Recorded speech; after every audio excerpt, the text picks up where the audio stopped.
alhamdulillah kita bisa berjumpa kembali dalam kajian kita. Beberapa minggu yang lalu saya menyampaikan tentang bagaimana menanamkan sifat istiqomah di dalam hati kita. Kemudian masih dalam pembukaan sehingga saya perlu melanjutkan bagaimana istiqomah, apa kiat-kiatnya dan apa pula dari istiqomah tersebut. Baik, sedikit saya garis bawahi bahwasanya yang namanya istiqomah itu adalah yaitu teguh pendirian dan tegak lurus, kemudian juga persepsi dan juga kontinu ya di dalam kita beramal soleh. Dalam hal ini perlawanannya atau lawan dari istiqomah itu adalah gulu artinya berlebihan. Yang namanya berlebihan ya, keluar dari standar dari pakem ajaran Islam sehingga itu bisa dikatakan berlebihan.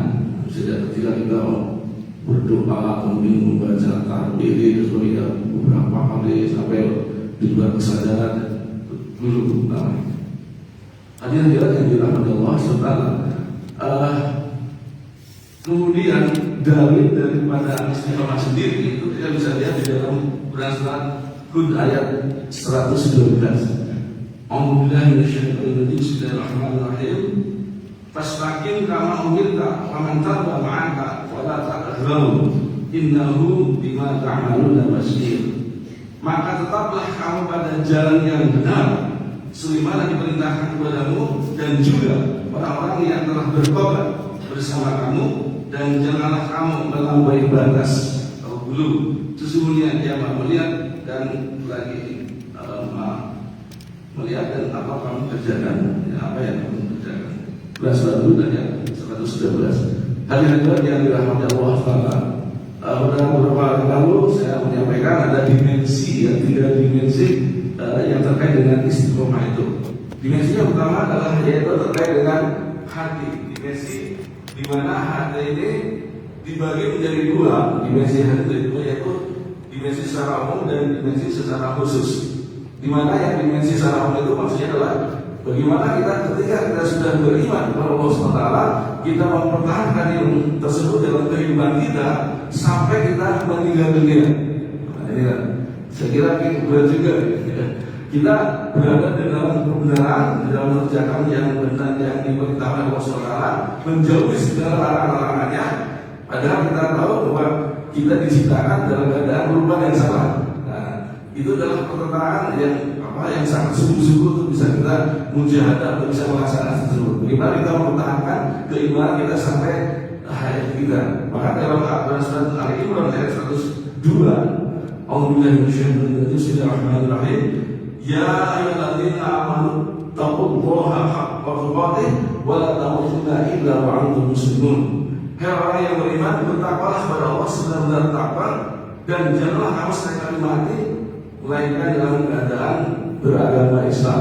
Nah, ini tugas kita adalah bagaimana sifat istiqomah kita menancap dalam jiwa kita sampai kita meninggal dunia atau sampai dipanggil oleh Allah Subhanahu wa taala atau sampai kita bertemu dengan Allah Subhanahu wa taala. Hal yang kedua yaitu secara khusus.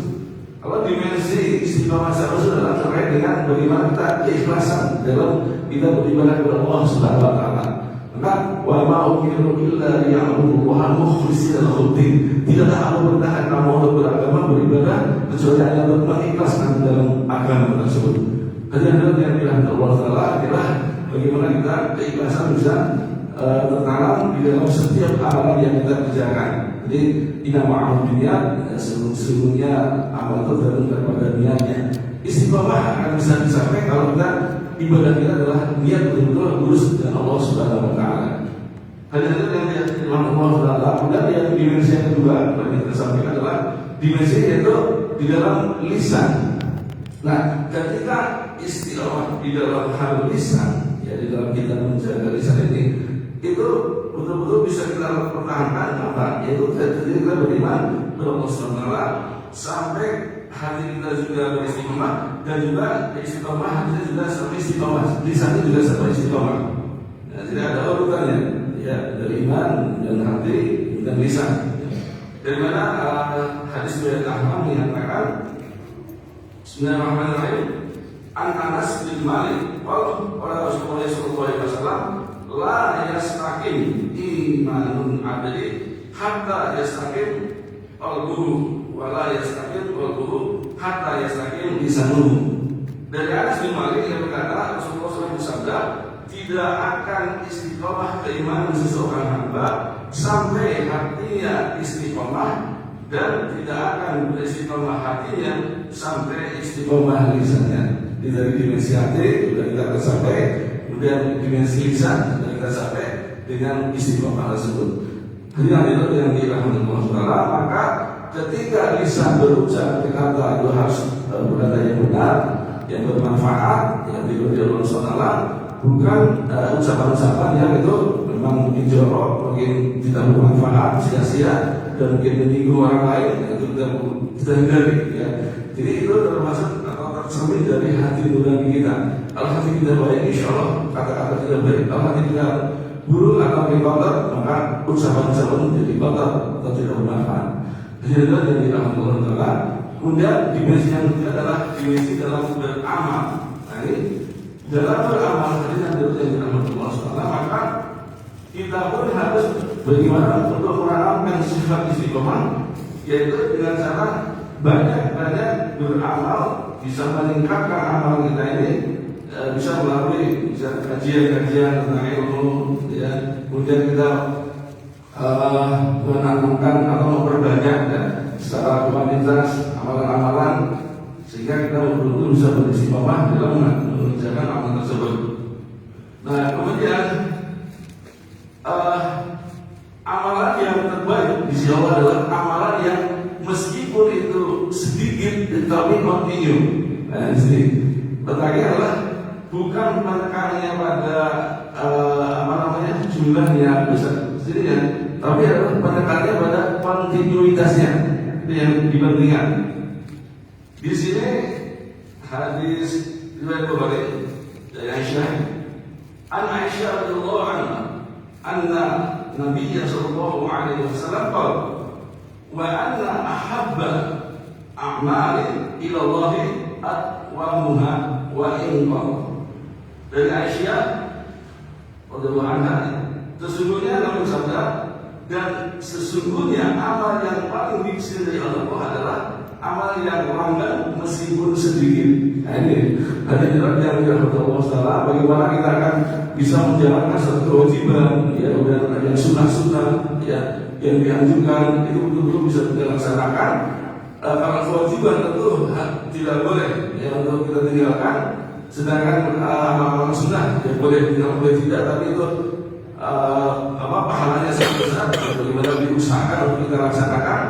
Nah, sedangkan amal-amalan yang itu memang sifatnya sunnah-sunnah itu meskipun kecil, tapi kalau dilaksanakan secara kontinu itu pahalanya menjadi besar.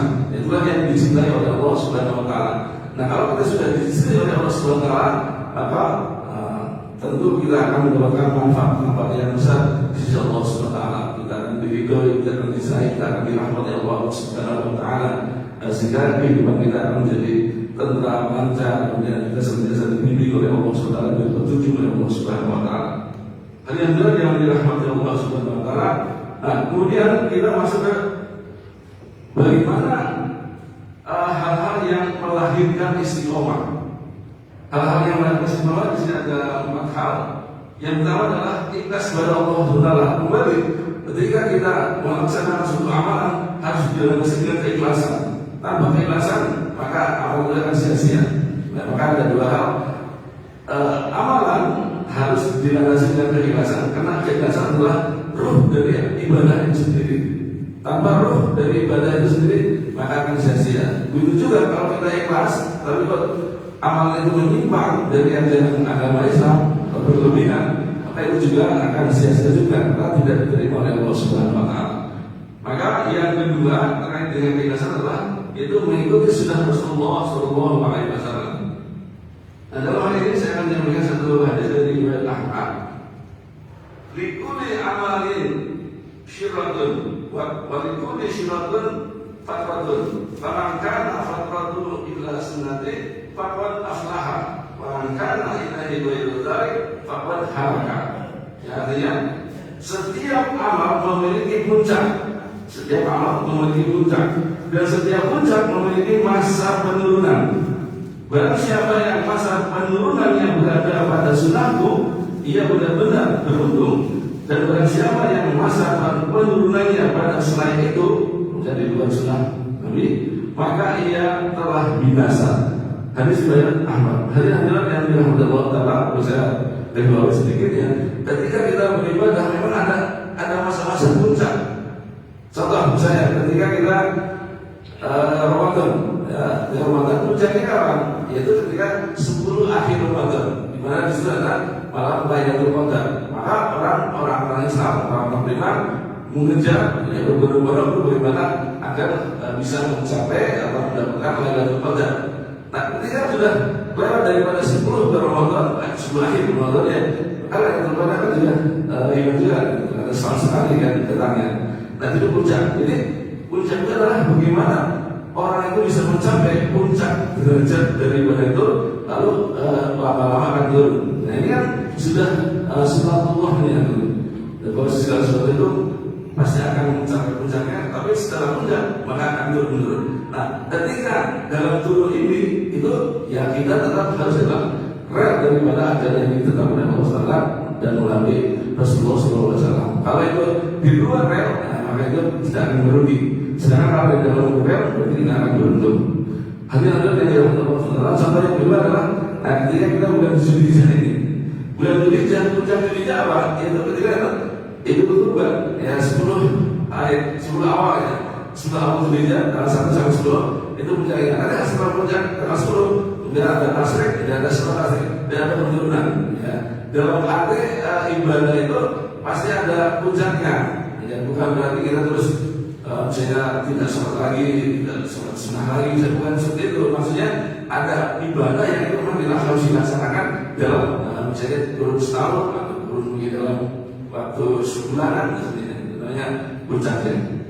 Hanya itu yang jadi Allah Subhanahu. Kemudian yang ciri yang ketiga atau kiat atau hal-hal yang untuk bagaimana melahirkan istiqamah adalah itu tidak menyimpang dari sunnatullah. Tidak menyimpang dari sunnatullah. Di sini Rasulullah Fakir mengatakan, "Fa'an tafida sunnatillahi tabdila wa an tafida sunnatillahi tahwila." Maka sekali-kali kamu tidak akan mendapati penggantian bagi sunnah Allah, dan sekali-kali tidak pula akan menemui penyimpangan daripada sunnah Allah sendiri. Rasulullah Fakir ayat 43. Jadi yang namanya hukum-hukum, yang namanya ayat-ayat Allah itu sudah tetap. Ya, bagaimana perubahan atau pergiliran siang dan malam, bagaimana perputaran bumi yang memiliki matahari atau matahari memiliki alam sekitarnya, itu sudah ditetapkan oleh Allah Taala, dan secara fik ya tidak ada perubahan. Kalau itu tidak perubahan, maka akan terjadi hal-hal yang tidak diinginkan atau yang membahayakan. Dan juga ketika kita beribadah bermasalah, jangan sampai kita berubah.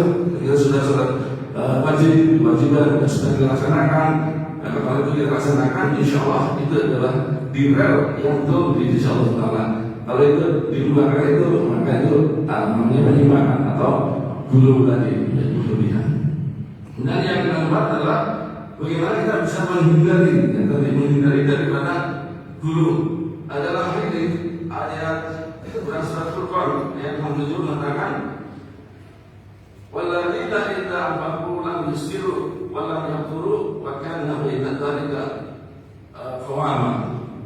Dan orang-orang yang apabila membelanjakan harta, mereka tidak berlebihan dan tidak pula fikir, dan adalah berbelanja itu di tengah-tengah antara yang demikian. Berasal Al-Qur'an ayat 67. Hadirin yang dirahmati Allah Taala, maka ketika kita punya harta, yang di sini disebutkan harta tadi ya, maka ketika kita membelanjakan ya tidak boleh berlebihan. Ya, akhirnya kita menjadi kekurangan atau kita menelantarkan keluarga dan sebagainya. Nah, tapi jangan juga pikir. Nah, kalau pikir, berarti kita orang yang tidak seorang golongan yang muhsinin. Ya, karena orang yang muhsin adalah orang yang tersisa membelanjakan harta itu baik dalam keadaan ruang maupun dalam keadaan sempit, ya, membelanjakan dalam keadaan ruang maupun dalam keadaan sempit. Jadi tetap kalau kita beribadah, misalnya berinfak, ya infak terus ya. Kalau kita misalnya harta yang kita banyak, ya itu infaknya banyak. Kalau kita harta kita mungkin sedikit, ya kita sedikit. Yang penting tetap masih dalam mengamalkan infak tadi. Itulah yang bilang Allah Taala bagaimana kita menanamkan istiqomah tadi. Nah, kita berinfak misalnya ya, tidak mau sedikit, nah kita infaknya banyak.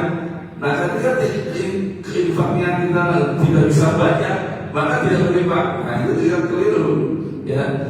Ketika harta kita terbatas, tapi kok pengennya kita infak banyak, ketika harta kita sedikit, maka tidak infak. Nah, itu berarti keliru, tidak istiqomah namanya.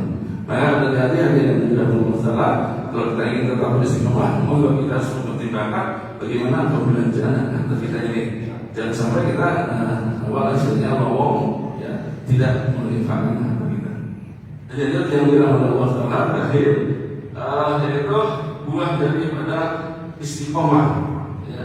Di sini dalam surat Al-Fussilat ayat 30 mengatakan, Innal ladzina qalu rabbuna Allah tsumma istaqamu tatanazzalu 'alaihimul malaikatu alla takhafu wa la tahzanu wa abshiru bil jannati allati kuntum tu'adun.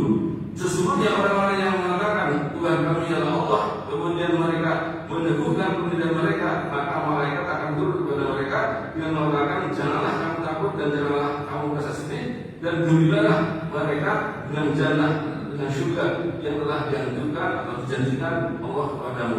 Surat Al-Fussilat ayat 30. Hadirin yang dirahmati Allah Taala, maka dalam hal ini menimbulkan ketenangan di dalam batin kita. Ya, jadi ketika kita untuk beribadah kepada Allah, kita beriman kepada Allah, kita terus melaksanakan beribadah tadi, maka disediakan kita turun malaikat dan akan menenangkan kita. Wala takhu wala tahzanu, jangan khawatir, jangan takut.